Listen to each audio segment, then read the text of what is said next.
Bagram ಏರ್ಬೇಸ್ಗಾಗಿ Trump ಹಠ, ಯುದ್ಧಕ್ಕೆ ನಾವು ಸಿದ್ಧ ಎಂದ ತಾಲಿಬಾನ್. ವಿಜಯ ಕರ್ನಾಟಕ ವೀಕ್ಷಕರಿಗೆ ಸ್ವಾಗತ. ನಾನು ಶಂಕರ್ನ ಹೆತ್ತು.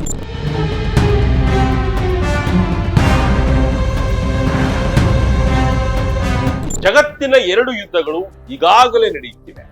ಇದರ ನಡುವೆಯೇ ಮತ್ತೊಂದು ಯುದ್ಧಕ್ಕೆ ವೇದಿಕೆ ಸಿದ್ಧವಾದಂತೆ ಕಾಣುತ್ತಿದೆ. ಅಮೆರಿಕದ ಅಧ್ಯಕ್ಷ ಡೊನಾಲ್ಡ್ ಟ್ರಂಪ್ ರವರ ಒಂದೇ ಒಂದು ಹೇಳಿಕೆ ಇಡೀ ದಕ್ಷಿಣ ಏಷ್ಯಾದ ರಾಜಕೀಯ ಚಿತ್ರಣವನ್ನೇ ಅಲುಗಾಡಿಸಿದೆ. ಅಫ್ಘಾನಿಸ್ತಾನದಲ್ಲಿನ ಬಾಗ್ರಾಮ್ ಏರ್ ಬಸ್ ಅನ್ನ ಮರಳಿ ಪಡೆಯುವ ಇಂಗಿತವನ್ನ ಟ್ರಂಪ್ ವ್ಯಕ್ತಪಡಿಸಿದ್ದಾರೆ. ಇದರ ಬೆನ್ನಲ್ಲೇ ಕಂದಹಾರ್ನಿಂದ ಕಠಿಣ ಎಚ್ಚರಿಕೆ ಬಂದಿದ್ದು ಅಫ್ಘಾನಿಸ್ತಾನದಲ್ಲಿರುವ ತಾಲಿಬಾನ್ ಸರ್ಕಾರ ಇದು ಯುದ್ಧಕ್ಕೆ ಮುಕ್ತ ಆಹ್ವಾನ ಎಂದು ಗುಡುಗಿದೆ. ಇನ್ನು ಈ ಸಂಘರ್ಷದಲ್ಲಿ ಪಾಕಿಸ್ತಾನ ಏನಾದ್ರೂ ಅಮೆರಿಕಕ್ಕೆ ಸಹಕರಿಸಿದ್ರೆ ಅದನ್ನ ಶತ್ರು ರಾಷ್ಟ್ರ ಎಂದು ಪರಿಗಣಿಸ್ತೀವಿ ಎಂದು ವಾರ್ನಿಂಗ್ ಅನ್ನ ತಾಲಿಬಾನ್. ಹಾಗಾದ್ರೆ ಈಗ ಟ್ರಂಪ್ಗೆ ಬಾಗ್ರಾಮ್ ಏರ್ಬೇಸ್ ಯಾಕೆ ಬೇಕು? 5 ವರ್ಷಗಳ ಬಳಿಕ ಬಾಗ್ರಾಮ್ ಏರ್ಬೇಸ್ ಮೇಲೆ ಅಮೆರಿಕ ಕಣ್ಣೆ ಆಗಿದೆ. ಇದರ ಹಿಂದೆ ಚೀನಾದ ಯಾವ ರಹಸ್ಯ ಅಡಗಿದೆ? ಈ ಹೊಸ ಬಿಕ್ಕಟ್ಟು ಜಗತ್ತನ್ನ ಮತ್ತೊಂದು ಮಹಾಯುದ್ಧದತ್ತ ತಳ್ಳಲಿದೆಯಾ? ಬನ್ನಿ ನೋಡೋಣ ಈ ವಿಡಿಯೋದಲ್ಲಿ ಫುಲ್ ಡೀಟೇಲ್.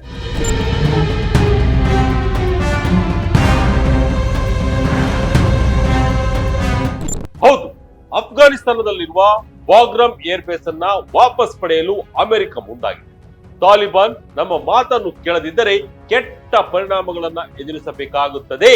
ಬಾಗ್ರಾಮ್ ವಾಯುನೆಲೆಯನ್ನ ಬಿಟ್ಟುಕೊಡಿ ಎಂದು ಡೊನಾಲ್ಡ್ ಟ್ರಂಪ್ ವಾರ್ನಿಂಗ್ ನೀಡಿದ್ದಾರೆ. ಟ್ರಂಪ್ ಮಾತಿನಿಂದ ಅಫ್ಘಾನಿಸ್ತಾನದಲ್ಲಿ ತಳಮಳ ಶುರುವಾಗಿದೆ. ಇದರ ಬೆನ್ನಲ್ಲೇ ತಾಲಿಬಾನ್ನ ಸರ್ವೋಚ್ಚ ನಾಯಕ ಮುಲ್ಲಾ ಹಿಬತುಲ್ಲಾ ಅಖುಂಜಾದರ್ ಅವರು ಕಾಂದಹಾರ್ನಲ್ಲಿ ಉನ್ನತ ಮಟ್ಟದ ನಾಯಕರ ರಹಸ್ಯ ಸಭೆ ನಡೆಸಿದ್ದು ಅಮೆರಿಕಕ್ಕೆ ತಿರುಗೇಟು ನೀಡುವಂತೆ ಚರ್ಚೆ ನಡೆಸಿದ್ದಾರೆ. ಈ ಸಭೆಯಲ್ಲಿ ಪ್ರಮುಖ ಸಚಿವರು, ಗುಪ್ತಚರ ಮುಖ್ಯಸ್ಥರು, ಸೇನಾ ಕಮಾಂಡರ್ಗಳು ಮತ್ತು ಉಲೇಮಾ ಮಂಡಳಿಯ ಸದಸ್ಯರು ಭಾಗವಹಿಸಿದ್ದರು. ಈ ಸಭೆಯಲ್ಲಿ ಬಾಗ್ರಾಮ್ ವಾಯುನೆಲೆಯನ್ನ ಯಾವುದೇ ಕಾರಣಕ್ಕೂ ಅಮೆರಿಕಕ್ಕೆ ಹಸ್ತಾಂತರಿಸಬಾರದು ಎಂಬ ನಿರ್ಧಾರವನ್ನ ತೆಗೆದುಕೊಳ್ಳಲಾಗಿದೆ. ಪಾಕಿಸ್ತಾನಕ್ಕೆ ಎಚ್ಚರಿಕೆ ನೀಡಿದ ಅಫ್ಘಾನಿಸ್ತಾನ. ಏನಿದು ಬಾಗ್ರಾಮ್ ಏರ್ಬೇಸ್ ಸಮಸ್ಯೆ? ಇನ್ನು ಒಂದು ವೇಳೆ ಅಮೆರಿಕ ದಾಳಿ ನಡೆಸಿದರೆ ನಾವು ಸಂಪೂರ್ಣ ಯುದ್ಧಕ್ಕೆ ಸಿದ್ಧರಾಗುತ್ತೇವೆ ಎಂದು ತಾಲಿಬಾನ್ ನಾಯಕರು ಘೋಷಿಸಿದ್ದಾರೆ. ಅದರ ಜೊತೆ ಪಾಕಿಸ್ತಾನಕ್ಕೆ ಕಠಿಣ ಎಚ್ಚರಿಕೆಯನ್ನು ನೀಡಿದ್ದಾರೆ.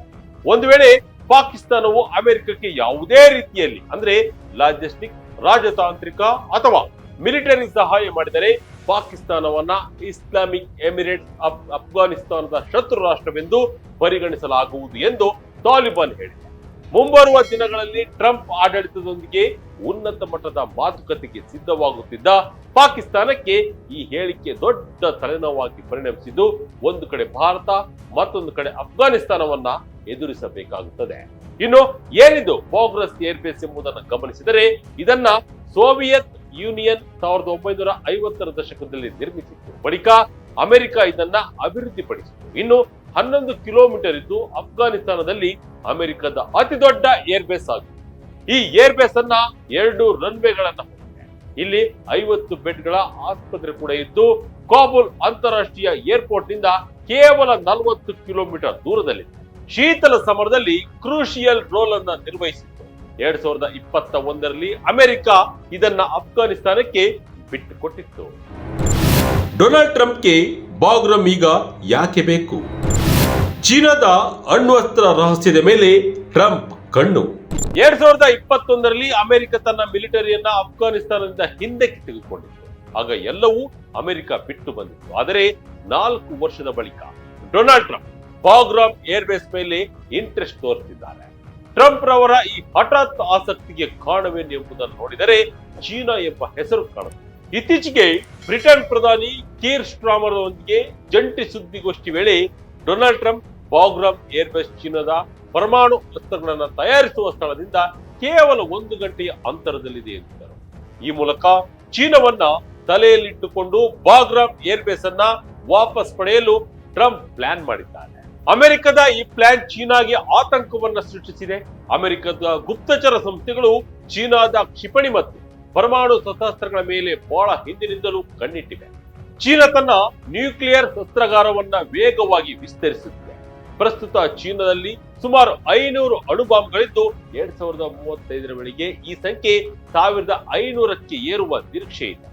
ಈಗಾಗಲೇ ರಷ್ಯಾ ಬಳಿಕ 5459 ಮತ್ತು ಅಮೆರಿಕದ ಬಳಿ 5044 ಅಣ್ವಸ್ತ್ರಗಳಿದ್ದು, ಇದೀಗ ಚೀನಾ ಕೂಡ ಪ್ರಬಲ ಪ್ರತಿಸ್ಪರ್ಧಿಯಾಗಿ ಹೊರಹೊಮ್ಮುತ್ತಿದೆ.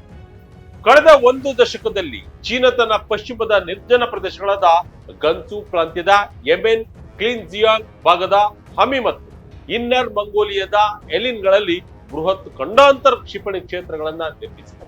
ಇಲ್ಲಿ 250ಕ್ಕೂ ಹೆಚ್ಚು ಕ್ಷಿಪಣಿ ಉಡಾವಣಾ ಸೈಲೋಗಳಿವೆ. ಪ್ರತಿಯೊಂದು ಸೈಲು 80 ಅಡಿ ಆಳದ ಉಕ್ಕು ಮತ್ತು ಕಾಂಕ್ರೀಟ್ ನಿಂದ ನಿರ್ಮಿತವಾಗಿದ್ದು, ಇದರಲ್ಲಿ 12,000 ಕಿಲೋಮೀಟರ್ಗೂ ಹೆಚ್ಚು ದೂರ ಕ್ರಮಿಸಬಲ್ಲ ಡೋಂಗ್ ಫೆಂಗ್ 41ರ ಶಕ್ತಿಶಾಲಿ ಕ್ಷಿಪಣಿಗಳಿವೆ. ಈ ಕ್ಷಿಪಣಿ ನೆಲೆಗಳು ಸಮುದ್ರದಿಂದ ಸಾವಿರಾರು ಕಿಲೋಮೀಟರ್ ದೂರದಲ್ಲಿರುವುದರಿಂದ ಅಮೆರಿಕದ ಸಬ್ಮರಿನ್ ದಾಳಿಯಿಂದ ಸುರಕ್ಷಿತವಾಗಿದೆ.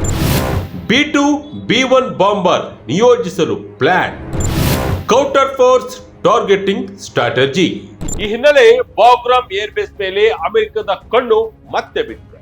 ಬಾಗ್ರಾಮ್ ಏರ್ಬೇಸ್ ಅನ್ನ ಮತ್ತೆ ವಶಪಡಿಸಿಕೊಂಡು ಇಲ್ಲಿ ಅಮೆರಿಕ ತನ್ನ B2 ಮತ್ತು B1 ಸ್ಟೆಲ್ತ್ ಬಾಂಬರ್ ಗಳನ್ನ ನಿಯೋಜಿಸುವ ಪ್ಲಾನ್ ನಲ್ಲಿ.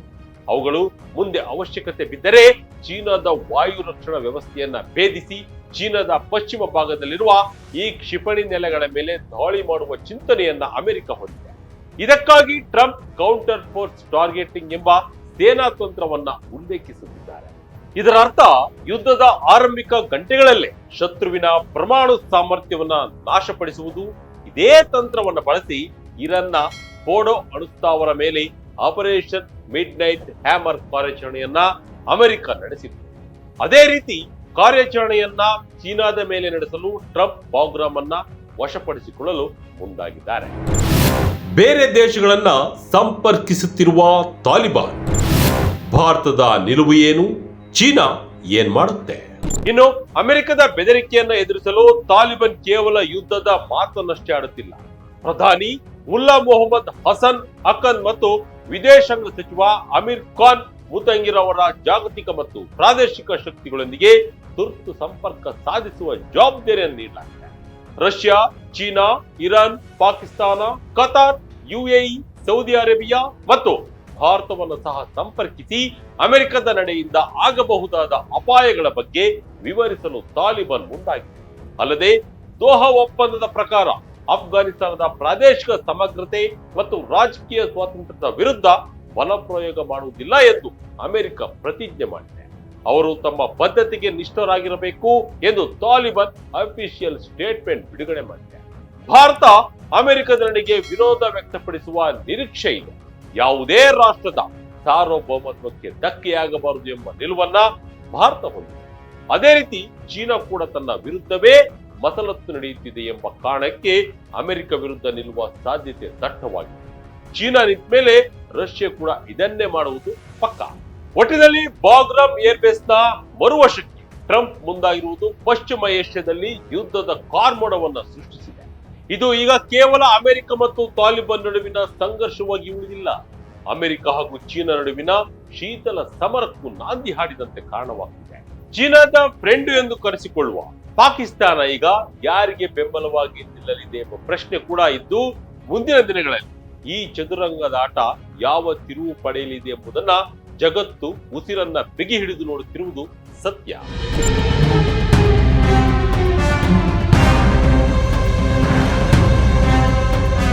ಇದಾಗಿತ್ತು ಈ ಕ್ಷಣದ ಇಂಟ್ರೆಸ್ಟಿಂಗ್ ಸ್ಟೋರಿ. ಇದೇ ರೀತಿಯ ಸ್ಟೋರಿಗಾಗಿ Vijaya Karnataka website, YouTube page, Facebook page follow ಮಾಡ್ತಾ ಇರಿ. ಧನ್ಯವಾದ.